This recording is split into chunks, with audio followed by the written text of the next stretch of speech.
Hi, everyone. I'm Latasha Gillespie, and I lead Global Diversity, Equity, Inclusion, and Accessibility for Amazon Studios, Prime Video, and IMDb. And I'm so thrilled today to have joining me star of Amazon original show Harlem, the Megan Good. Hey, Megan. Hi, how are you? I'm wonderful. It's so good to see you. Yeah, it's good to see you too. Well, listen, welcome to Boss Women Media's Black Girl Magic Summit. And when we think about Black Girl Magic, I mean, there is no one that epitomizes that more than you and the cast and crew of Harlem. So, Megan, I'm interested to talk to you today a little bit about, your role is transitioning. People have known you in front of the camera. You've been a star for over 20 years. But I want to talk to you today a little bit about your other role behind the camera and why storytelling has become so important to you. So let's first talk about this transition that you've made in the last few years to actually telling stories, not just starring in them. What prompted that for you? You know, it's interesting. I kind of always knew I wanted to go into directing, but didn't fully know all of what it entailed. Mm-hmm. And so initially what happened was my cousin was coming off the show Glee, and he wanted to put out a music video. And so he wanted me to help him produce it. And I produced a few things by then, a few movies and stuff. And so I had a director in mind, and he said, well, what happens if we can't get him? I was like, we'll be able to get him, but if we can't, I'll direct it. Okay, it'll be fine. Ha ha ha. Yeah. And we couldn't get him. This particular director was actually, his baby was being born. And Oh, so wow. the task fell on me to direct it. And I was absolutely terrified. And I was like, I have no idea what I'm doing. And then once I got on set, it was like everything just clicked. Like immediately, it was like, I know exactly what I'm doing. Like I've been watching this my entire life. I know what I Literally. want to say. I've always had a lot of thoughts or things that I would offer up or solutions to, whatever it was. And so I started there, directed probably about 12 or 13 music videos at this point. And then I did my first feature back in 2000, I want to say 19, and sold it to Vertical in 2020. And now it's on Apple TV and on demand and all that stuff. And then did two shorts after that. And then now I'm here and I've directed my first episode of Harlem. And it is so exciting, and I'm so like the feedback's been so good. I had such an epic experience doing it, and storytelling to me is super super important because I want to give the next little brown girl an opportunity to show that there's not one box that she fits in. Her opportunity, what she can do and what she's capable of, and the opportunities that she should have should be absolutely limitless. And so, yeah, I just love it. Listen, congratulations on so many things. Congratulations on directing your first episode of Harlem. Congratulations on really finding that passion and that voice. It's so necessary. I'm curious for you, what kind of stories you want to tell? For me, I'm pretty open. I love slice of life stories. I love character driven things. I like, right now for me, it's always just about the performance and what I can bring out of an actor. I think that actors speak a different language. And Yeah. so when you're directing someone and you're able to speak their language and articulate things a particular way, or even just like show it to them in your face, or how you whatever it is. And so, um, slice of life is like kind of my favorite space right now, but I do want to venture into action. I did a short for Kevin Hart's company in Sundance and did some comedy, which was like, because I think as an actress, comedy is so scary for me. And it's always like you're like trying to jump off the cliff and see if like it works and if it sticks. And a lot of times it don't. And then sometimes it do. But just trying to feel comfortable and confident in that space. And I think Harlem's been a big part of that. And the Think Like a Man movies and all of that stuff. So when I did the short, I realized like it's your brand of comedy, whatever that Yeah. is, it's unique unto yourself. And so whenever you have instincts as a director, as an actress, as a human being, they are Yeah. yours and nobody else has them. And if you lean into the authenticity of that, you will find the funny, you will find the awkward, you will find the drama, you will find the truth. And so, yeah, I don't know what my particular drama is. I mean, area of like expertise is yet, but I also want to do horror. So we'll see. See, this is what we love about you, just your transparency and your authenticity, right? Because you're someone we look at and we figure, she's got it all together. She's been in this business, 2 decades. She knows everything. So we appreciate just the vulnerability because I think it encourages all the other Black Girl Magic folks out there, letting them know that, yeah, absolutely. Every now and again, you have to do something that absolutely scares you. And we love, Absolutely. yeah, and we love that you're doing this and we're sure you're going to kill it. Megan, you're one of those people that has been in this business a long time, and which is hard in itself, right? This business is a hard business, but we are super excited in how not only have you had longevity in this business, but also how you've been able to manage and control your own narrative. Mm. Yeah, which is not easy. And why do you think, or what's the secret to being able to do that as a Black woman in this industry? Particularly someone who started off as a child actress. Yeah, you said narrative, right? Yeah. It's interesting. I think that I don't know if you can really control it fully because I think that, people always have preconceived notions of you, rather good, rather bad, rather indifferent, rather what they think you're capable of.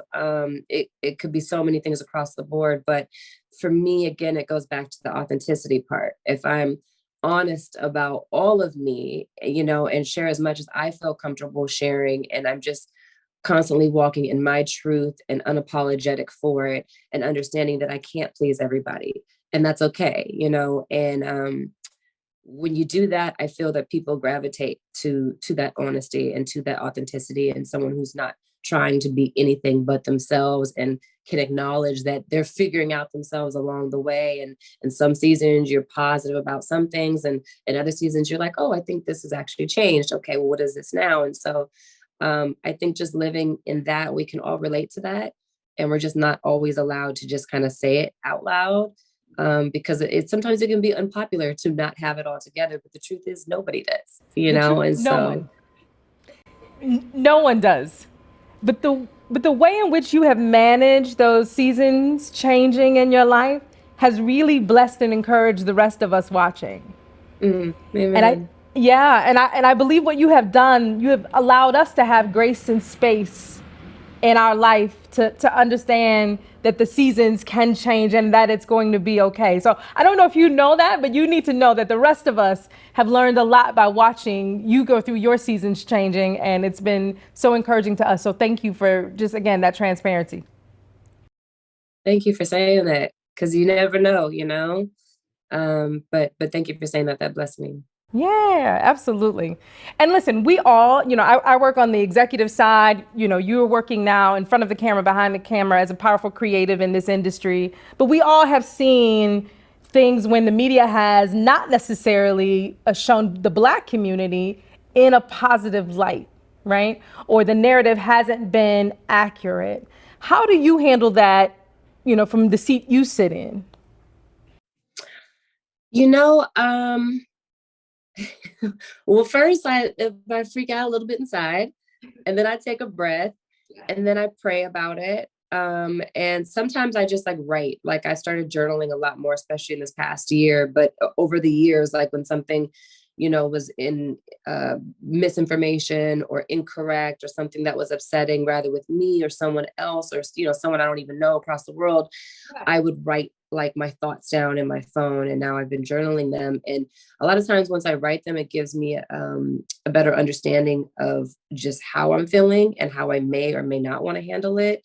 And then I just pray about it. And if I still feel led to address something, rather it's something that's happening that I don't think is right in the world in general, or rather it's a misconception about myself, or rather it's a misconception about another sister that I do or don't know, but I try to be spirit led on how I handle those things, because I think emotions, are good, but sometimes those emotions are for us, or to share in a circle or, whatever. But I think sometimes reacting too quickly is not going to actually serve the purpose that you want it to serve. And the purpose is to attempt to rectify or to heal from the fact that you may not get, it rectified. You may not get that apology. You may not get that understanding or whatever it may be. And so For me, it's just about what do I want to accomplish when I respond or react to something. And if it's not going to accomplish that, then that's something I have to work out within myself. But I think that, if something isn't true, then you should definitely try to address it.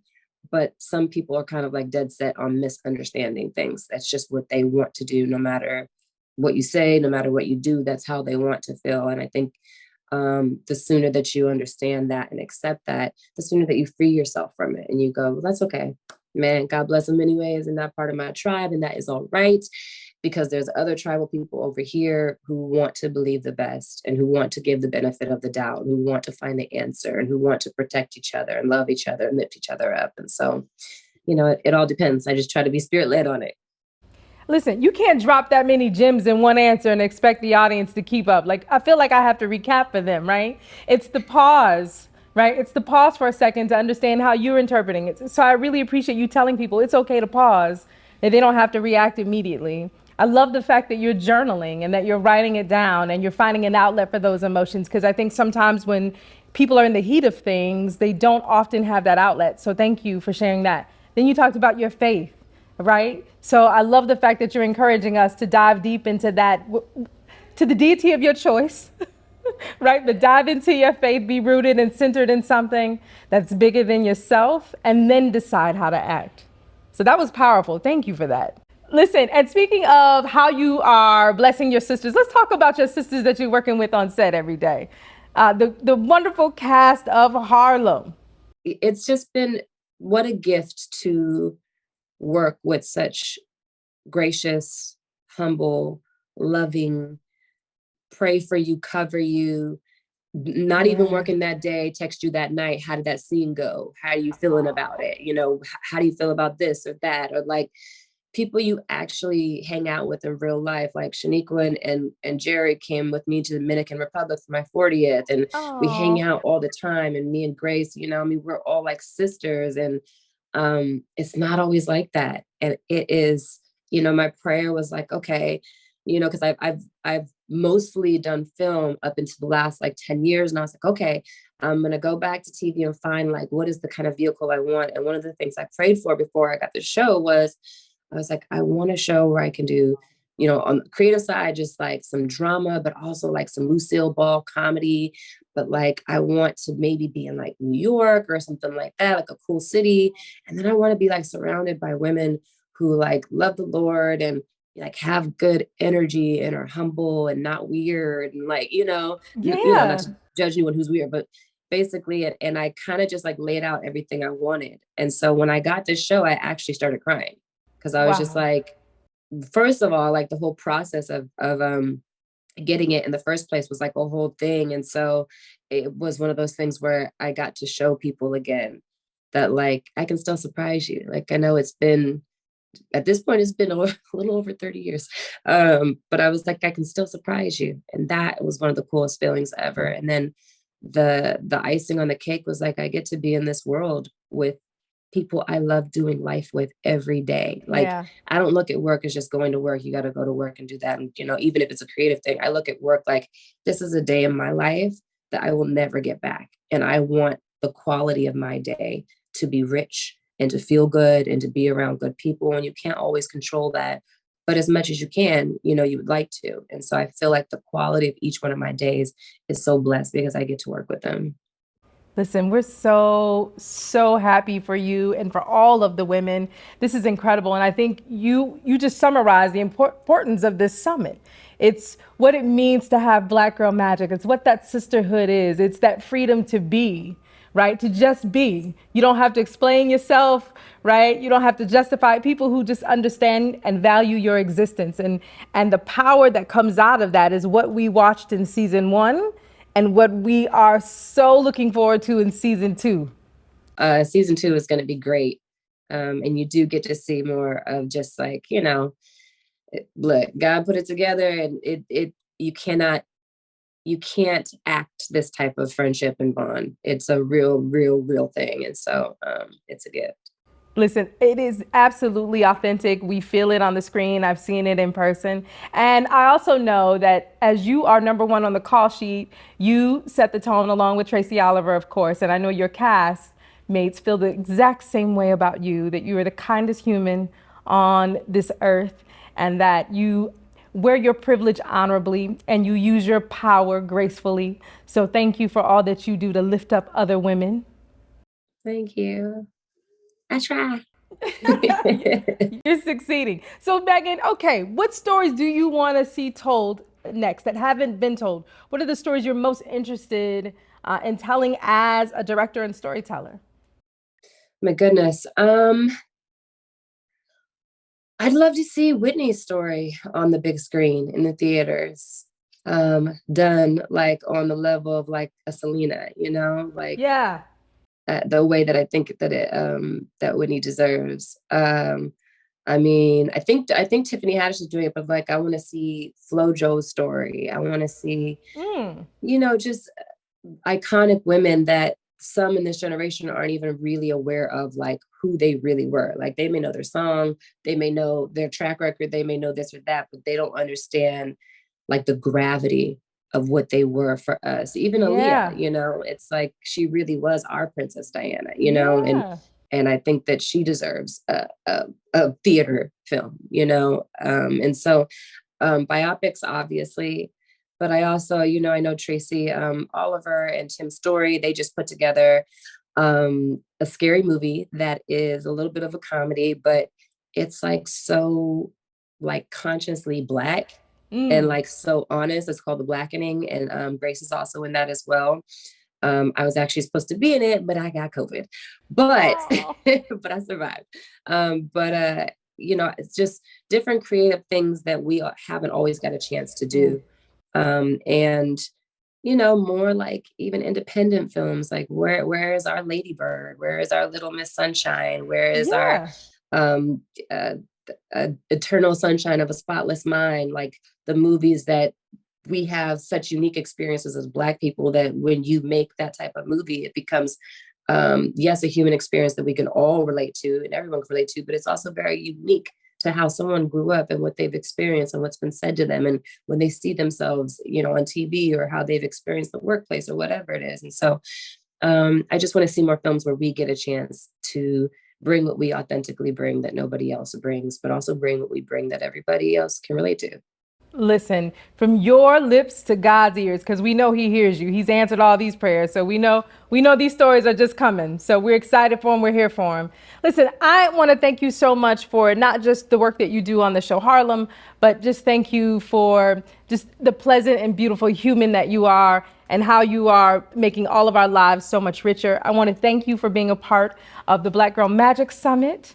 This has been brought to you by the Black Business Accelerator at Amazon. And we want to thank you so much for just being a part of the Amazon family. It is so much richer because you're a part of it.